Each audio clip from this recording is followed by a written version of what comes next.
राजा विक्रमादित्य की ख्याति दूर दूर तक थी। उनके साहस और न्यायप्रियता की मिसाल पूरे आर्यावर्त में दी जाती थी। एक दिन दरबार में एक बूढ़ा व्यापारी आया, जिसकी आंखों में गहरी चिंता थी।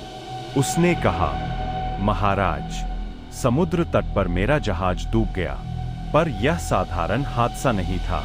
जहाज के मलबे से अजीब सी नीली रोशनी निकल रही है और रात में वहां से एक रहस्यमय गीत सुनाई देता है।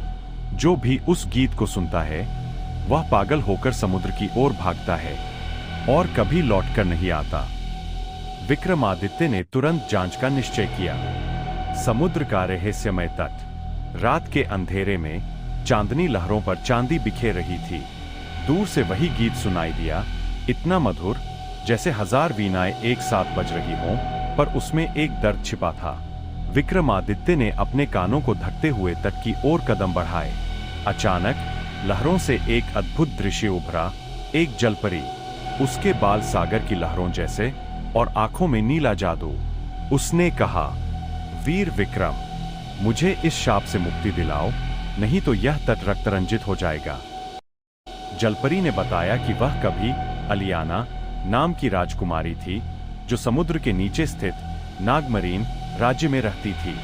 एक दुष्ट समुद्री तांत्रिक ने उसे धोखे से बांधकर जलपरी में बदल दिया और आदेश दिया, जब तक तुम 100 मनुष्यों को अपने गीत से समुद्र में नहीं खींचोगी, तुम्हारा शाप नहीं टूटेगा।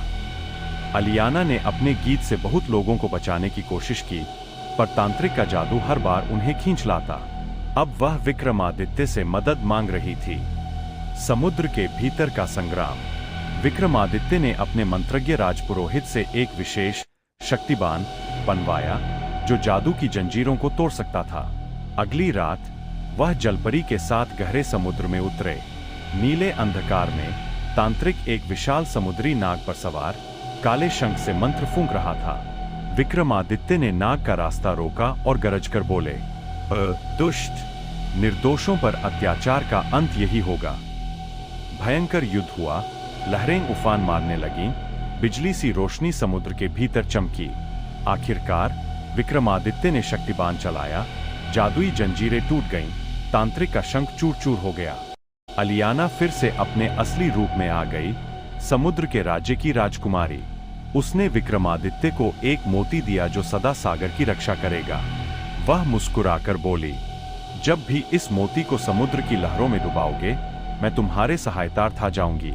विक्रमादित्य तट पर लौटे, जहां सुबह का सूरज लहरों पर सुनहरा रंग बिखेर रहा था, और उनके हृदय में एक अनकहा रहस्यमय गीत अब भी गूंज रहा था।